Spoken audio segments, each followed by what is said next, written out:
ಬೆಂಗಳೂರಿನ ಬನಶಂಕರಿಯಲ್ಲಿದ್ದಾನೆ ಒಬ್ಬ ಸೈಕೋ. ಮಕ್ಕಳನ್ನ ಕಂಡ್ರೆ ಇವನಿಗೆ ಆಗೋದೇ ಇಲ್ಲ. ರಸ್ತೆಯಲ್ಲಿ ಓಡಾಡೋ ಮಕ್ಕಳ ಮೇಲೆ ಒಂದು ರೀತಿ ಸೈಕೋ ಕ್ರೌರ್ಯ ಮೆರೆದಿದ್ದಾನೆ.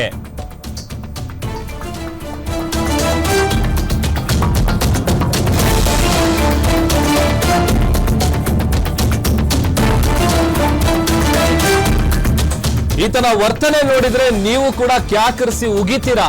ಮೈ ಕುದಿಯುತ್ತೆ, ರಕ್ತ ಕುದಿಯುತ್ತೆ ಈತನ ವರ್ತನೆ ನೋಡಿದ್ರೆ. ಮನೆ ಬಳಿ ಆಟ ಆಡ್ತಿದ್ದ ಬಾಲಕನಿಗೆ ಕಾಲಿಂದ ಒದ್ದಿದ್ದಾನೆ ಈ ದುರುಳ.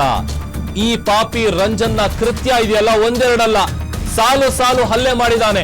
ರಸ್ತೆಯಲ್ಲಿ ಓಡಾಡೋ ಮಕ್ಕಳ ಮೇಲೆ ಹಲ್ಲೆ ಮಾಡ್ತಾ ಇದ್ದಾನೆ ರಂಜನ್. ಬೇಕಂತಲೇ ಬಾಲಕಿಗೆ ಮೊಣಕೈನಿಂದ ಗುದ್ದಿ ಈ ಕಿಡಿಗೇಡಿ ಹೋಗಿದ್ದಾನೆ. ಬಾಲಕಿ ಮೇಲೆ ಬೈಕ್ ಹತ್ತಿಸೋದಕ್ಕೂ ಕೂಡ ಯತ್ನಿಸಿದ್ದಾನೆ. ಸಿಸಿ ಕ್ಯಾಮೆರಾದಲ್ಲಿ ಸರಿಯಾಗಿದೆ ಈ ಬದ್ಮಾಶ್ನ ಕೃತ್ಯ. ಏನೇನು ಉಗಿಬೇಕು ಅಂತ ಗೊತ್ತಿಲ್ಲ, ಯಾಕಂತಂದ್ರೆ ರಕ್ತ ಕುದಿಯುತ್ತೆ. ಪಾಪ ಸುಮ್ಮನೆ ಆಟ ಆಡ್ತಾ ಇರೋ ಮಕ್ಕಳ ಮೇಲೆ ಹೋಗಿ ಹಲ್ಲೆ ಮಾಡ್ತಾನೆ ಅಂತ ಅಂದ್ರೆ ಎಂತ ಸೈಕೋ ಇರ್ಬೇಕು ಇವನು. ಮನೆ ಬಳಿ ಆಟ ಆಡ್ತಿದ್ದ ಬಾಲಕನಿಗೆ ಕಾಲಿಂದ ಒದ್ದಿದ್ದಾನೆ ಪಾಪಿ. ಫೋಟೋ ತೋರಿಸ್ತಾ ಇದೀವಿ ನೋಡಿ.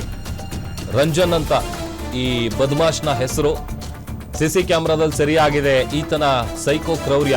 ದೃಶ್ಯದಲ್ಲಿ ಮಾರ್ಕ್ ಮಾಡಿ ತೋರಿಸ್ತಾ ಇದೀವಿ ನೋಡಿ ನಿಮ್ಗೆ. ಮಕ್ಕಳ ಮೇಲೆ ಹಲ್ಲೆ ಮಾಡಿದಂತ ಸಂದರ್ಭ ಅದು. ಅವ್ರ ಪಾಡಿಗೆ ಅವ್ರು ಆಟ ಆಡ್ತಾ ಇರ್ತಾರೆ, ಬೈಕ್ ಹತ್ಸೋದಕ್ಕೆ ಮುಂದಾಗಿದ್ದಾನೆ. ಅವ್ರು ಏನ್ ಮಾಡಿದ್ರು ನೋಡಿ. ಆತ ಸೈಕಲಲ್ಲಿ ಹೋಗ್ತಾ ಇದ್ದಾನೆ, ಆತನ ಜುಟ್ಟು ಹಿಡ್ಕೊಂಡು ಹೇಗೆ ಹಿಂಸೆ ಕೊಡ್ತಾ ಇದ್ದಾನೆ ಅಂತೇಳಿ. ಬನಶಂಕರಿಯಲ್ಲಿದ್ದಾನೆ, ಬೆಂಗಳೂರಿನ ಬನಶಂಕರಿಯಲ್ಲಿ ಸೈಕೋ. ಇವನಿಗೆ ಇದೇ ಕೆಲಸ. ಯಾರೆಲ್ಲ ಸಣ್ಣ ಸಣ್ಣ ಮಕ್ಕಳು ಕಾಣಿಸ್ತಾರೆ ಅವ್ರ ಮೇಲೆ ಹಲ್ಲೆ ಮಾಡೋದು, ಅವ್ರಿಗೆ ಹೊಡೆಯೋದು, ಕಾಲಲ್ಲಿ ಒದಿಯೋದು, ಈ ತರ ಜುಟ್ಟು ಹಿಡಿದು ಎಳೆಯೋದು, ಈ ತರದೆಲ್ಲ ಮಾಡ್ತಾ ಇದ್ದಾನೆ. ಪೋಷಕರು ಬಹಳ ಆಕ್ರೋಶ ಹೊರ ಹಾಕ್ತಾ ಇದ್ದಾರೆ. ಇದು ಮತ್ತೊಂದು ವಿಡಿಯೋ ತೋರಿಸ್ತಾ ಇದೆ ನೋಡಿ, ಸಿಸಿಟಿವಿ ಫುಟೇಜು. ಆ ಬಾಲಕಿ ತನ್ನ ಪಾಡಿಗೆ ತಾನು ನಡ್ಕೊಂಡು ಹೋಗ್ತಾ ಇದ್ದಾಳೆ, ಮನೆ ಮುಂದೆ ಆಟ ಆಡ್ತಾ ಇದ್ದಾಳೆ. ಆ ಬಾಲಕಿಗೂ ಕೂಡ ಆತ ಬಂದು ಹಲ್ಲೆ ಮಾಡಿದ್ದಾನೆ.